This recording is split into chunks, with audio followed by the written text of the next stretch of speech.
بسم اللہ الرحمن الرحیم۔ السلام علیکم دوستو، آج آپ سنیں گے جنگ بدر کا مکمل واقعہ۔ بدر کی لڑائی رمضان المبارک کی 2 ہجری کی 17 تاریخ کو لڑی گئی۔ لڑائی سے پہلی رات جب کہ آسمان پر 17ویں کا چاند چمک رہا تھا، نبی اکرم صلی اللہ علیہ وآلہ وسلم نے اللہ کے حضور دعائیں کیں۔ آپ صلی اللہ علیہ وآلہ وسلم کی نماز سے فارغ ہو کر اپنے خیمے میں بیٹھ گئے اور اللہ کی نصرت کو آواز دی۔ وہ رات تاریخ کی عجیب رات تھی۔ اہل ایمان عشاء کی نماز کے بعد نوافل، تلاوت، ذکر الہی اور دعا و مناجات میں مشغول تھے۔ کسی کی آواز میں لین داؤدی کا جادو تھا تو کسی کی آواز ہچکی بن جانے سے لرزاں اور ترساں تھی۔ کوئی سر و سجود تھا تو کوئی قیام میں کھڑا تھا۔ ہچکیاں بھی تھیں اور سسکیاں بھی، امید بھی تھی اور ایمان بھی۔ دوسری جانب اہل کفر کے خیموں میں اور ہی عالم تھا۔ ضیافتیں، بھنا ہوا گوشت، کہے اشعار، مزاح غرور، خاندانی تفاخر، بہادری کے قصے اور نامعلوم کیا کیا چیزیں پیٹ بھر کر کھا چکے تو سرائیوں کے منہ کھل گئے۔ نرم و نازک تھرکتے ہوئے جسموں اور پائل کے جھنکار نے سب کو محصور کر دیا۔ رقص اور موسیقی اور قریش کی بہادری پر مشتمل رزمیہ ترانے اور گانے بجانے والیوں کے ہاتھوں اور آنکھوں کی حرکات و سکنات اور ان کے درمیان بہکے ہوئے نوجوانوں کا شور و ہنگامہ، دونوں جانب کے جنگجو ایک دوسرے سے کتنے مختلف تھے۔ چشم و فلک یہ سب دیکھ رہی تھی اور گوش ارض یہ سب سن رہا تھا۔ آسمان کی بلندیوں پر چاند مشرق سے مغرب کی جانب رواں دواں تھا۔ صحرا میں چاندنی پھیلی ہوئی تھی، منظر بے حد دل ربا تھا۔ چاند سر پر آیا، رات کا آدھا حصہ بیت چکا تھا، اب ہر جانب بھوک کا عالم ہو چکا تھا۔ جنوب میں قریش کے خیموں میں دھڑکتے ہوئے جسم تھک تھک کر سو گئے، جام کو گردش دینے والے خراٹے لے رہے تھے۔ قالینوں پر جگہ جگہ بادہ و ساغے روندے پڑے تھے۔ اونٹ کا بھنا ہوا گوشت اور انگور کی نفیس شراب، اپنی طاقت کا غرور اور قریش کی عظمت کا نشہ، ان سب چیزوں نے اہل خیمہ کو مدہوش کر رکھا تھا۔ دوسری جانب ذرا فاصلے پر شمال میں فاقہ مستوں کے خیموں میں بھی اور رات بھر دعائیں کرنے والے عابدین تھک ہار کر سو گئے۔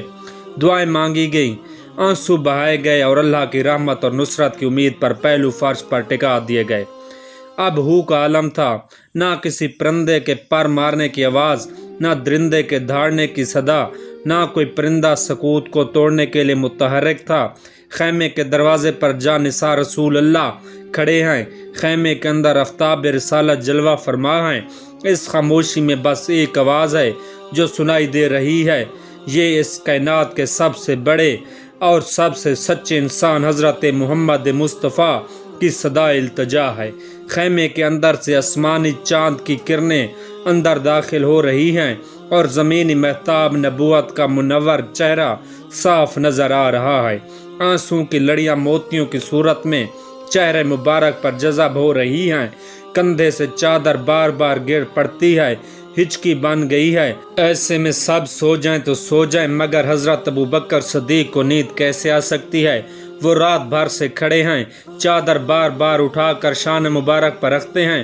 نبی کریم کی کیفیت کو دیکھ کر حضرت ابوبکر کا کلیجہ منہ کو آنے لگا اور عرض کیا، حسبی کا یا نبی اللہ۔ عین اس لمحے سرور دو عالم نے سر اٹھایا اور فرمایا، اے ابوبکر، خوشخبری سن لو۔ جبرائیل آئے کھڑے تھے، فرشتوں کی جماعت صفا بستہ بستہ حاضر تھی۔ وعدہ ربانی پورا ہو گیا تھا، دعائیں قبول ہو چکی تھیں۔ نبی کریم صلی اللہ علیہ وآلہ وسلم کی دعاؤں کا تفصیلی ذکر حدیث کی کتابوں میں ملتا ہے۔ جب آپ دعا کر رہے تھے تو آنکھوں سے آنسو مسلسل بہہ رہے تھے، چادر کندھے سے بار بار نیچے گر جاتی۔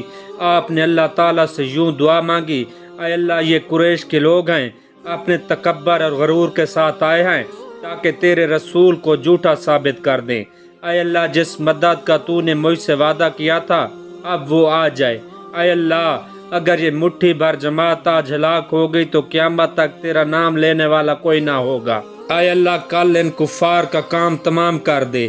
ایک روایت میں ہے کہ آپ صلی اللہ علیہ وآلہ وسلم نے اللہ پاک سے یوں دعا کی، اے اللہ، اس امت کا فرعون ابو جہل بچ کر نہ جائے۔ کچھ دوسرے سرداروں کے نام بھی ملتے ہیں جن کے قتل کی آپ نے دعا مانگی تھی، ان میں سے ایک بھی بچ کر نہ جا سکا۔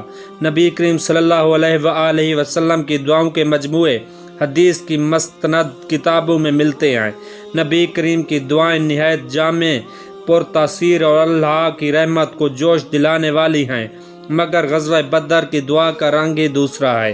اس موقع پر اجر و انکسار کا جو مجموعہ نظر آتا ہے وہ بھی اپنی مثال آپ ہے، مگر اس کے ساتھ ایک عجیب قسم کا احساس ہوتا ہے کہ آپ صلی اللہ علیہ وآلہ وسلم کو آپ نے اللہ پر کس قدر مان ہے، اور کیوں نہ ہو اپنا سب کچھ اس کے سامنے ڈھیر کر دیا تھا۔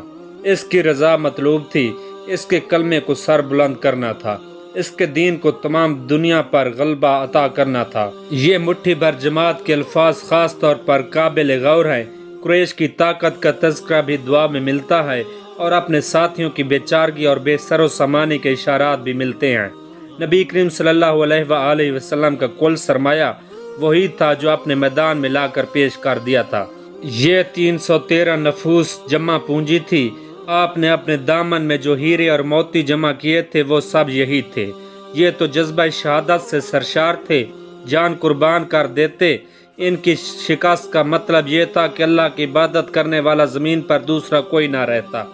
سوچئے، دعا تو مدینہ منورہ میں بھی کی جا سکتی تھی۔ مسجد نبوی بدر کے میدان سے کہیں زیادہ بابرکت اور اللہ کو پسند ہے۔ یہ دعائیں میدان بدر میں کیوں کی گئی؟ رحمان کے بندے اور شیطان کے ساتھی ایک دوسرے کے مد مقابل آ گئے۔ موت آنکھوں کے سامنے تھی۔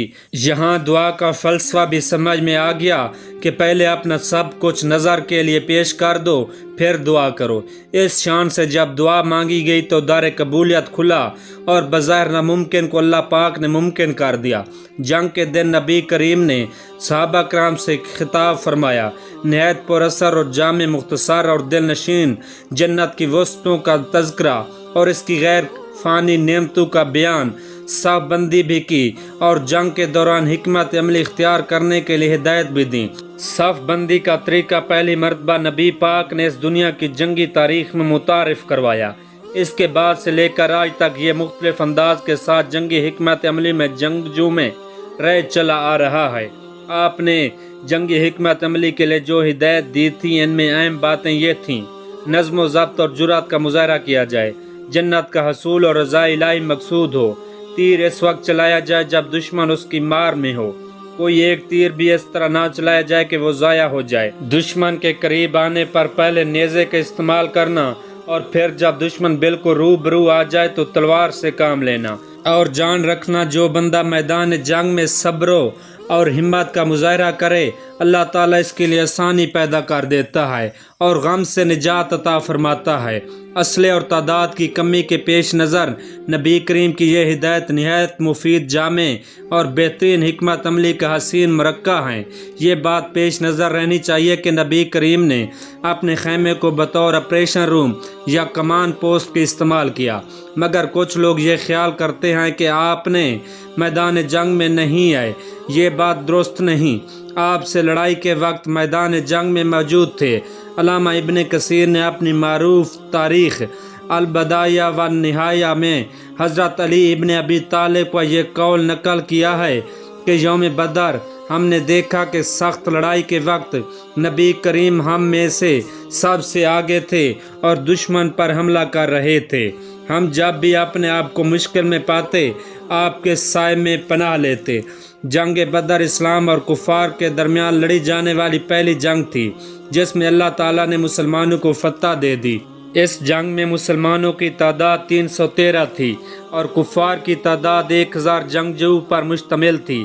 ان کے پاس گھوڑے، بہترین تلواریں، بہترین ہتھیار اور عرب کے جانے مانے جنگجو شامل تھے، مگر دوسری طرف مسلمانوں کی تعداد صرف 313 تھی۔ اس جنگ میں اللہ پاک نے فرشتوں کی مدد کے ذریعے مسلمانوں کو فتح نصیب فرمائی۔ 72 مسلمان اس جنگ میں شہید ہوئے، جب کفار کے بہت سارے لوگ مارے گئے، جن میں ان کے بڑے بڑے سردار بھی شامل تھے، جن میں سرفرست ابو جہل ہیں۔ بہرحال اس جنگ میں اللہ پاک نے مسلمانوں کو شاندار فتح نصیب فرمائی۔ کفر اور اسلام کے درمیان لڑی جانے والی یہ پہلی جنگ تھی جس کا ذکر تاریخ میں ہمیشہ یاد رکھا جائے گا۔ دوستو، امید کرتا ہوں آج کی ویڈیو آپ کو پسند آئے گی۔ ویڈیو اچھی لگے تو لائک اور چینل کو ضرور سبسکرائب کیجیے گا۔